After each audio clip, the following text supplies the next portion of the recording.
ngayon, kailan ka ba nasaktan ulit? Hindi, wala naman na siya. Parang ano lang, pag naglalaro ako namamaga, ganun. Ayun lang. Hindi naman siya, ano, kumbaga, kailan ka ba nagpunta sa akin? Taon na rin po. Taon na, nakakalaro ka na. Dati ba hindi ka na nakakalaro? Oo, hindi. Okay. Ngayon, Ngayon, mo ko yun. pagka mayroong pamamaga, ngayon wala namang pamamaga. Pag naglalaro ka lang, Opo. tsaka lang namamaga. Pero nawawala rin yung sakit. Wala. Okay, hindi talaga siya pilay na. Ang nangyayari sa'yo, maaaring yung mga old pilay mo, nagkaroon ng parang, di ba, ang pilay natin naglalaman. Pag nakakaya siya, tinatamaan, nagre-react. Pero pag nakapahinga, umiinom ulit. Ang pinakatabi sa gagawin mo, mag-stretching kayo. Pag ganyan nararamdaman nyo, stretching nyo. 1, 2, 3. 1, 2, 3. Tapos saplusan nyo ng pau. Laro kayo ulit. Hindi siya talaga, yung ganyan, hindi yung total ang pilay. Kasi kung pilay ka talaga at namamaga talaga, hindi ka talaga makakalaro. Okay? Sige, higa ka. At ganito lang gagawin niya, no? Higa ka. Alin yung tapilok? May tapilok ka dyan. Ito sa kabila. O sige. Okay, Peng, unahin na natin to. Pero sige, higa ka lang kayo. Yung sa tuhod, madali lang to yung sa ganyang nararamdaman nyo. Pagka napapagod kayo, namamaga. Pero pag mga ilang araw, 2 araw, 3 araw, wala na naman, laro ka na naman. Hindi talaga siya totally masakit. Haplusin nyo na ng pagmamahal niyo yan, yung tuhod nyo, haplusin nyo ng pau. Tapos, ito yung basic na stretching. O, 1, 2, 3. Hindi na mahirap itong ganito eh. O, 1, 2, 3. Tapos, haplusan to ng pau. Subukan mo maglaro na nagganon ka. Kahit mga 3 ulit lang. 1, 2, 3, 1, 2, 3, 1, 2, 3. Subukan mo. Tapos, pag namaga, tawagan mo ko, Master. Yung tinuro mo sa akin, namaga. Habang buhay kitang iti-treatment ako ng bayad. Okay?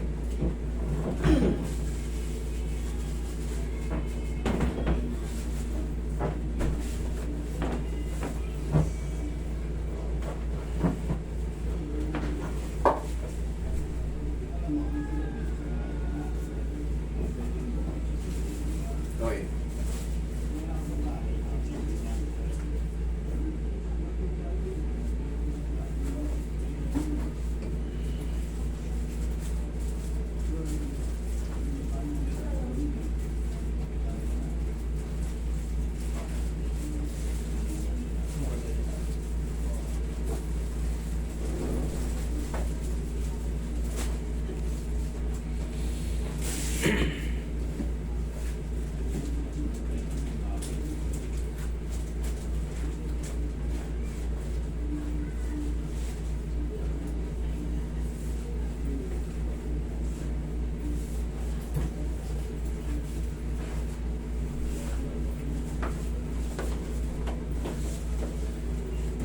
Ito yung sinasabi ko kunyari, i-stretch yung ganyan, 1, 2, 3.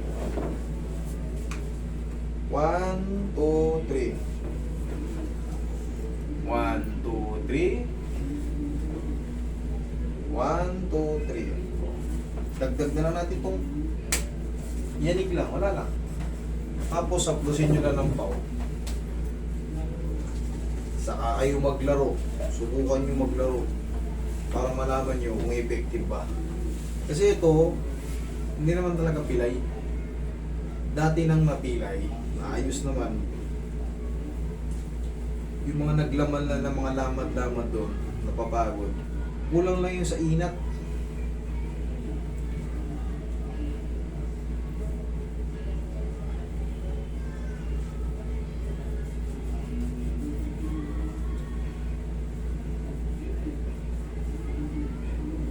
Ikaw naman, bagong galing ka lang, nakalimang ulit ka na pa ng pilay, establish mo muna, bike ka muna ha, pinaka the best. Pag niyakap niya na yung ganyang posisyon, ayos na yun. Kumbaga, sasanayin mo muna na ganyan. Na, nung nakaraan kasi, hindi nyo pa alam yung mga ganong technique eh. Uy, wala na yung paga. Hindi nyo naman pinadjust, laro. Mararamdaman mo talagang kumilos. Pilay ka na naman. Sumamaga siya pagkain. Siyempre, may mga ligaments tayo dyan sa loob. Magsuswell yun. Pag, yan na yun, swelling, namamaga. Masakit. Kasi nga wala siya sa timing, kaya pag tinalon mo, siyempre may kabigatan ka rin. Pag tinalo mo, ah. Tigasan mo to, idol. Sipa. Iyo, okay na. O sige, magtatalong ka dyan. Tingnan mo. Tingnan mo kung mamamagayan dyan. Tingnan mo yung... Kahit ganun-ganun mo yan. O yung tapilok mo pala, o. O. Basta na.